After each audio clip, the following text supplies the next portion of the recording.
কই গো, লবণটা দাও। সাত্তার তার ছেলেকে নিয়ে ভাত খাচ্ছিল, এমন সময় তার বাবা আসে। ও মিজান, এই আব্বা আবার কনতে ছিলিস, তাড়াতাড়ি ঢেকে ফেলি, নইলে তো আবার চাবে না। এ বেলা গড়িয়ে বিকেল হয়ে গেল, দুটো খাতি দে। কি হয়েছে, ডাকছো কেন? কয়টা ভাত দে। এখন ভাত কোথায় পাবো? তোমার জন্য কি ভাত রান্না করেছে? দুপুরই তো তোরই ভাত দেওয়ার কথা। তাই নাকি? আমার মনে ছিল না তোমার ভাত রান্না হয়নি। আব্বু, ভাত তো অনেক আছে, দাদুকে খাইতে দাও। এই ভাত তো দাদুকে দিলে তোর মা খাবে কি? ওর মারছিস কেন? ওর মারিস নে। আমার ভাত তুমি দাদুকে দিয়ে দাও, আমি খাবো না। চড়ায় তোর কানের পর্দা ফাটা ফেলে দেবো, যা ভিতরে যা। মার থেকে মাসির দরদ বেশি, বিয়াদব ছেলে হইলে। যাও দাদু ভাই, তুমি ভিতরে যেয়ে খাও। আর একজন বিরাট আদিক্ষেতা দেখাচ্ছে। আমার কাজ কাম নেই, আমার আয় ইনকাম ভালো না। আজ থেকে আমি তোমার আর খাতি দিতে পারবো না। তুমি ওই মেজে জনের কাছে যাও। যাই দেখি। যত জ্বালা সব আমার ঘাড়ের উপর এসে পড়ে। বড় ছেলের কাছে খাবার না পেয়ে আবুল মিয়া মেজো ছেলের কাছে যায়। সিজানের কাছে চেয়ে দেখি ও দুটো ভাত দেয় কিনা। হ্যাঁ, তুমি আমার কাছে ভাত চাচ্ছ কেন? আজকে তো তোমার বড় ছেলের খাতে দেওয়ার কথা। তোর বড় ভাই ভাত দিতে পারছে না, বললো তোর কাছে ভাত চাইতে। আমি তোমার খাদ্য দিতে যাবো কি জন্য? হ্যাঁ, আমার দিন দেওয়ার কাছে ভাত লাগে, আর তোমার বৌমা কি তোমার জন্য ভাত রান্না করে বসে আছে?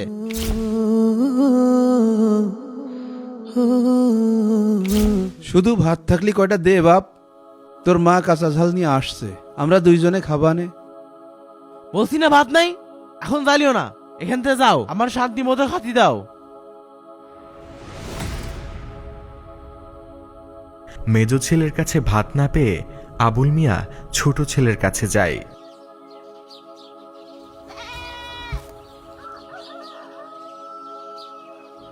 গরুটা কাবু হয়ে যাচ্ছে, এর একটু বেশি করে ভাত খুদ খাওয়াতে হবে।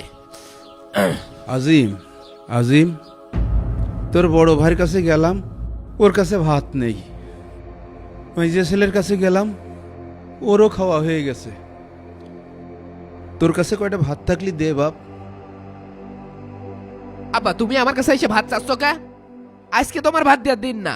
তিনজনের মধ্যে তুই চাকরি বাকরি করিস, তোর অবস্থা একটু ভালো। আমাদের দুই বুড়ো বুড়ির একটু দেখ বাপ। কে? তা দেখবো কে? জমি জমা দেওয়ার সময় তো সমান 3 ভাগ করেছো, তখন তো আর আমার দিকে তাকাওনি। তোমার যে ছেলের কাছে ভাত খাওয়ার কথা সেই ছেলের কাছে যাও, আমি এত দায়িত্ব নিতে পারবো না। অনেক ক্ষুধা লেগেছে বাপ, কয়টা শুধু ভাতই দে। ঘরে কাঁচা মরিচ আছে, তাই দিয়েই খেয়ে নিবানে। ভাত নেই, আর যে ভাত ছিল সে ভাত গরুকে দিয়ে দিয়েছি। গরুকে ভাত না দিয়ে ওই ভাতগুলোই আমাকে দে। দেখছো না আব্বা, আমার গরুর স্বাস্থ্য আগে থেকে কত কমে গিয়েছে। আর এই বিকেলবেলা করে চালানো তো আব্বা, যাও তো যাও তো যাও। হায় রে সন্তান, জমির ভাগগুলো পেয়ে গেছিস, এখন আমার থেকে গরুর মূল্যই তোর কাছে বেশি।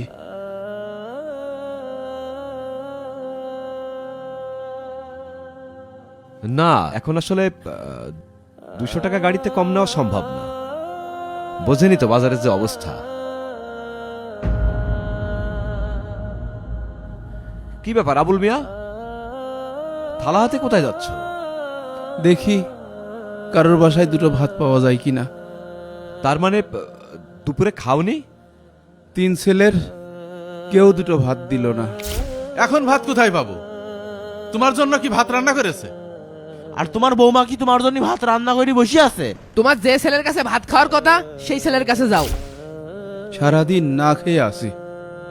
শেষমেশ কোনো কুল কিনারা না পেয়ে আবুল মিয়া রাস্তায় বের হলে চেয়ারম্যানের সাথে তার দেখা হয়। তিনি চেয়ারম্যানকে সব খুলে বলেন।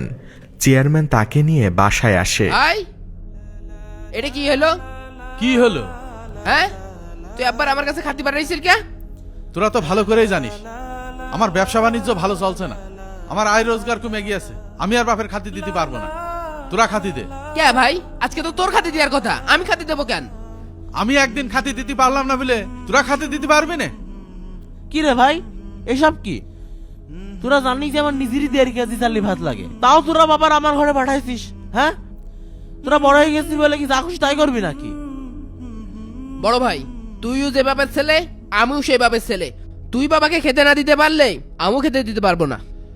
আমার ব্যবসা বাণিজ্য ভালো চলছে না, তাছাড়া আমার সংসার বড় হয়েছে, ছেলেপেলের পড়াশোনার খরচ, আমি এখন বাপের খাতি দিতে পারবো না। আমি নতুন চাকরি পাইছি, মাত্র 1 মাস হয়েছে, সামনে আমার বিয়ে, এত খরচ করছে আমি টানবো কি করে? এর মাঝে আমি বাপের খাতে দিতে পারবো না। তোরা যা পারিস তাই কর। ভাই, বাপ দেখ চেয়ারম্যানের ডেকে নিয়ে এসে। হ্যাঁ, তাই নাকি?